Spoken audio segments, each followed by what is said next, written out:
श्री स्वामी समर्थ. स्वामी महाराज तुमच्या सर्व चांगल्या इच्छा पूर्ण करो ही स्वामींच्या चरणी प्रार्थना करते आणि आजच्या या नवीन व्हिडिओला सुरुवात करते. आजचा हा व्हिडिओ प्रत्येक विवाहित स्त्रीसाठी, प्रत्येक सासरच्या घरासाठी आणि प्रत्येक माहेरासाठी अत्यंत महत्त्वाचा आहे.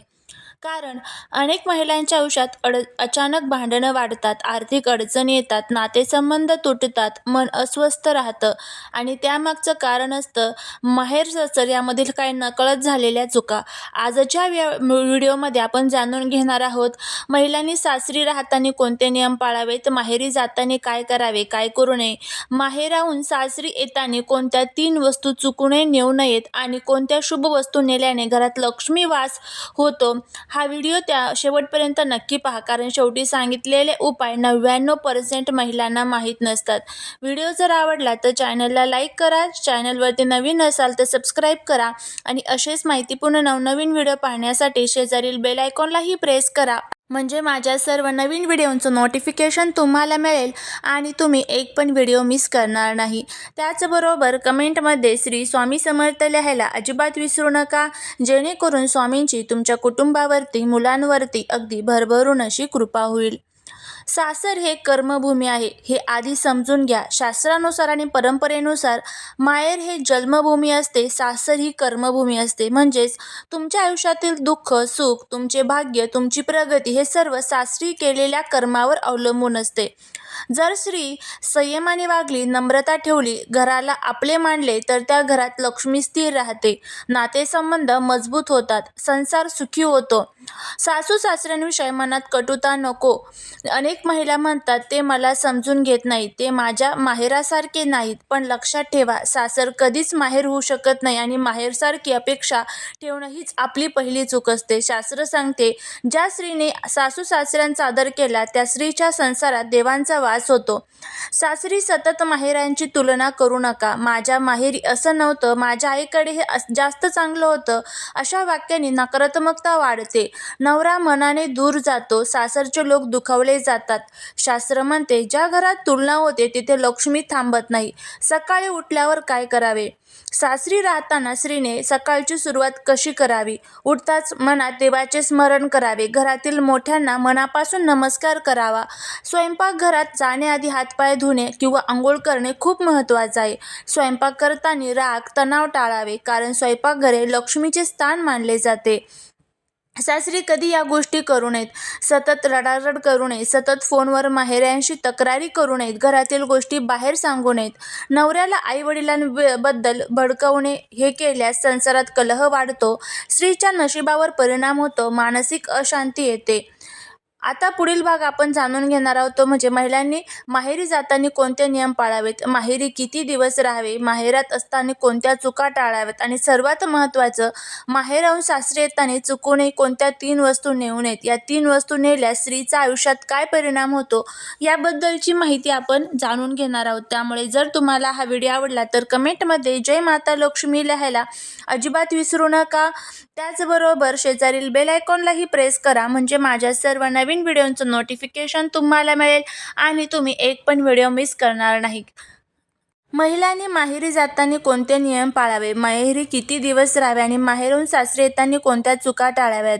बघा, सासरी राहताना महिलांनी कोणते नियम पाळावे? सासर हे कर्मभूमिका आहे. कोणत्याही सवयींमुळे संसारात अशांती येते. आजच्या भागात आपण माहेराशी संबंधित अत्यंत महत्त्वाचे नियम जाणून घेणार आहोत. माहेर आणि सासर यामधील तुलना बिघडेल तर स्त्रीचे नशीब डळमळीत होते. माहेरी जाण्याआधी सासरच्यांची परवानगी व आशीर्वाद घ्या. शास्त्रानुसार विवाहित स्त्रीने माहेरी जाण्याआधी सासू सासऱ्यांचा व पतीचा आशीर्वाद घेणे अत्यंत शुभ मानले जाते. यामुळे प्रवास निर्विघ्न होतो, माहेरी सुख मिळते. सासर माहेर संबंध गोड राहतात. रागात भांडण करून घर सोडून माहेरी जाणे ही स्त्रीच्या सौभाग्यावर वाईट परिणाम करते. माहेरी जाताना मनात तक्रारी घेऊन जाऊ नका. अनेक महिला माहेरी गेल्यावर सासरच्या तक्रारी करतात, नवऱ्याबद्दल वाईट बोलतात, घरात घरातील गोष्टी बाहेर सांगतात. शास्त्र म्हणते, माहेरी जाऊन सासरची बदनामी करणारी स्त्री स्वतःच्या संसारात क्लेश ओढावून घेते, कारण नकारात्मक शब्दांची ऊर्जा परत सासरी येते, भांडणांचे बीज रोवले जातात. ही खूप मोठी आणि महत्त्वाची शंका आहे. माहेरी किती दिवस राहावे? सण समारंभ 5 ते 10 दिवस, आई-वडिलांची गरज असल्यास आवश्यक तेवढे, विनाकारण महिने चुकूनही राहू नये. शास्त्र सांगते, विवाहित स्त्रीचे खरे घर सासर असते. माहेर हा आधार असतो, स्थायिक होण्याचे स्थान नाही. अति राहिल्यास नवरा भावनिकदृष्ट्या दूर जातो, सासर माहेर दुरावा वाढतो. सासर विरोधी माहेरच्यांना भडकावणे, नवऱ्याला दुर्लक्ष करणे, सासर परत जाण्याची अनिच्छा दाखवणे हे केल्यास स्त्रीच्या वैवाहिक आयुष्यात तणाव वाढतो, सौभाग्य कमी होते. माहेर सोडताना स्त्रीने मनात हे ठरवावे, माझे घर सासर आहे, मी सकारात्मक ऊर्जा घेऊन जाते, माझ्या संसाराचे रक्षण माझ्या हातात आहे. अशा भावनेने सासरी परत जाणे हे लक्ष्मीला आमंत्रण देण्यासारखे आहे. आता माहेराहून सासरी येताना चुकूनही कोणत्या 3 वस्तू नेऊ नयेत ते आता आपण बघूया. आता कोणते सर्वात संवेदनशील आणि महत्त्वाचा हा या व्हिडिओचा भाग आहे. बघा काय होतं की आपण कोणत्याही वस्तू ज्या वेळेस माहेरी जातो त्यावेळेस काय करतात की आपली आई जी असते त्या भरपूर वस्तू आपल्याला देत असते आणि आपल्याला वाटतं की हा आपल्या आईचं प्रेम आहे त्यामुळे आपण ते घेऊनच जातो. पण शास्त्रामध्ये या वस्तू माहेराहून सासरी नेणं हे खूप चुकीचं सांगितलं गेलेलं आहे. या वस्तू जर आपण नेल्या तर आपल्या घरामध्ये क्लेश, कलह, दुःख, अडचणी ज्या आहेत तर त्या वाढतात. त्यामध्ये सर्वात पहिली आणि महत्त्वाची वस्तू म्हणजे जुनी, फाटकी किंवा काळी वस्त्रे. शास्त्रानुसार जुनी, फाटकी, काळ्या रंगाची वस्त्रे ही दुःख, दारिद्र्य, नकारात्मक ऊर्जेची प्रतीके मानली जातात. जर स्त्रीने अशी वस्त्रे माहेराहून सासरी आणली तर घरात वाद वाढतात, आर्थिक अडचणी येतात, मानसिक अस्वस्थता निर्माण होते. काळी साडी, काळे ब्लाऊज, पूर्ण काळे कपडे हे सासरी नेऊ नयेत. दुसरी म्हणजे जुनाट वस्तू, तुटलेली भांडी जी असतात ती माहेरात वापरलेली भांडी असेल, चिरलेली प्लेट असेल, खराब वस्तू असेल, सासरी नेणे अशुभ मानले जाते. शास्त्र सांगते, तुटलेली वस्तू म्हणजे तुटलेले नाते. सासरच्या घरात विसंवाद वाढतो, लक्ष्मी घरात स्थिर राहत नाही. तिसरी वस्तू म्हणजे जे लोणचं असतं तर ते सुद्धा महिलांनी सासरी जे आहे तर ते माहेराहून चुकूनही नेऊ नये, कारण लोणचं जे आहे तर ते आंबट असतं आणि आंबट लोणचं जर आपण आपल्या सासरी नेलं तर आपल्या नात्यांमध्ये आंबटपणा जो आहे तर तो निर्माण होत असतो. त्यामुळे आईकडनं जर तुम्हाला लोणचं न्यायचं असेल तर तिला तुम्हाला थोडेसे पैसे जे आहेत तर ते द्यायचे आहे आणि त्यानंतर तुम्ही ते लोणचं घेऊ जाऊ शकता. पण तसंच लोणचं चुकूनही नेऊ नये. त्यानंतर पुढची जी वस्तू आहे ते म्हणजे धारदार वस्तू, म्हणजेच चाकू, सुरी, विळी वगैरे अशा ज्या वस्तू असतात ना तर त्या चुकूनही महिलेने आपल्या माहेराहून सासरी ज्या आहेत तर त्या नेऊ नये. या वस्तू जर सासरी नेल्या तर आपल्या नात्यांमध्ये अनेक प्रकारचे संबंध जे आहेत तर ते खराब होतात, दुरावा येण्यासाठी जे आहे तर ते तयार होतात. त्याचबरोबर पुढच्या ज्या वस्तू आहेत त्या म्हणजे चाळण जी असते बघा, आपण गव्हाच्या पिठासाठी जी चाळण वापरतो ती चाळणसुद्धा महिलांनी सासरी नेऊन नये. त्याचबरोबर पुढची जी वस्तू आहे ते म्हणजे झाडू. झाडू हे लक्ष्मीचं प्रतीक असतं. चुकूनही महिलांनी माहेरचा झाडू जो आहे तर तो आपल्या सासरी नेऊ नये. ह्या ज्या 5 ते 6 वस्तू आहेत तर त्या जर तुम्ही आपल्या सासरी नेल्या तर त्याच्या जे काही दोष आहेत तर ते आपल्याला लागतात. त्यानंतर ओवाळणीसाठीच्या वस्तू म्हणजे नारळ, हळदी कुंकू, अक्षदा या वस्तू सौभाग्य टिकवतात, लक्ष्मीला प्रसन्न करतात. या वस्तू तुम्ही ज्या आहेत तर त्या आपल्या सासरी नेऊ शकतात. ही सर्वात शुभ वस्तू आहे.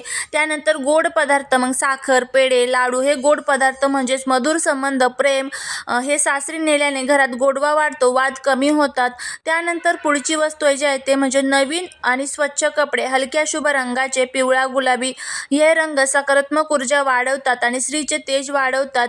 अशा पद्धतीने हे सर्व जे माहिती आहे तर ते आपण बघितलेले आहे. कोणत्या वस्तू घेऊन जाव्यात, कोणत्या घेऊन जाऊ नये. कधी कधी स्त्रीला असं वाटतं मी काहीच चूक करत नाही तरी माझ्या आयुष्यात दुःख का येतं, पण शास्त्र सांगतं काही चुका अशा असतात ज्या नकळत होतात आणि त्याचा परिणाम हळूहळू आयुष्य बदलवतो. आज आपण पाहणार आहोत माहेराहून सासरी निषिद्ध वस्तू नेल्याने काय परिणाम होतो, त्या चुका कशा सुधारायच्या आणि स्त्री स्वतःचे सौभाग्य कसं वाढवू शकते. आता जी वस्त्र सांगितलेली आहे, ज्या काही वस्तू सांगितलेल्या आहेत तर त्या चुकूनही नेऊ नये. त्यानंतर आता बघा या चुका झाल्या असतील तर काय करावे. जर तुमच्याकडून नकळत या चुका झाल्या असतील तर घाबरू नका. एक उपाय करा, सासरी येताना प्रवेश विधी करा. सासरी येताना उजव्या पायाने घरात पाऊल ठेवा. ठेवा. घराच्या उंबरठ्यावर थांबून मनात देवाचे स्मरण करा. हे घर माझं आहे असा संकल्प करा. हा उपाय नकारात्मक ऊर्जा तोडतो. त्यानंतर जी वस्त्रे वापरू नका, गुरुवारी किंवा शुक्रवारी ती वस्त्र दान करा. मनात पश्चाताप न ठेवता सोडून द्या. दान केल्याने दोष कमी होते, मन हलके होते. स्त्रीने स्वतःचे सौभाग्य कसे वाढवावे, घराला आपले मानावे, त्याचबरोबर नवऱ्याचा मान राखावा, सतत माहेर सासर तुलना टाळावी. मला एक वास्तविक अनुभव सुद्धा सांगते. एक स्त्री नेहमी माहेरातून रडत सासरी यायची. घरात सतत भांडण, आर्थिक अडचणी होत्या. एका ज्येष्ठ स्त्रीने तिला हे नियम सांगितले. 3 महिने तिने रडणं थांबवलं, गोड पदार्थ घेऊन जायला सुरुवात केली. सासर आपलं मानलं आणि आज तिचा संसार खूप शांत आहे. स्त्री ही घराची लक्ष्मी आहे. तिच्या घरात घर उभं राहण्याची ताकद आहे आणि तोडायचीही. माहेर आणि सासर यामधील तुलना राखली तर संसार फुलतो, नातं मजबूत होतं, आयुष्य सुखी होतं. त्यामुळे जर तुम्हाला हा व्हिडिओ आवडला असेल तर लाईक, शेअर आणि सबस्क्राईब करायला विसरू नका. श्री स्वामी समर्थ.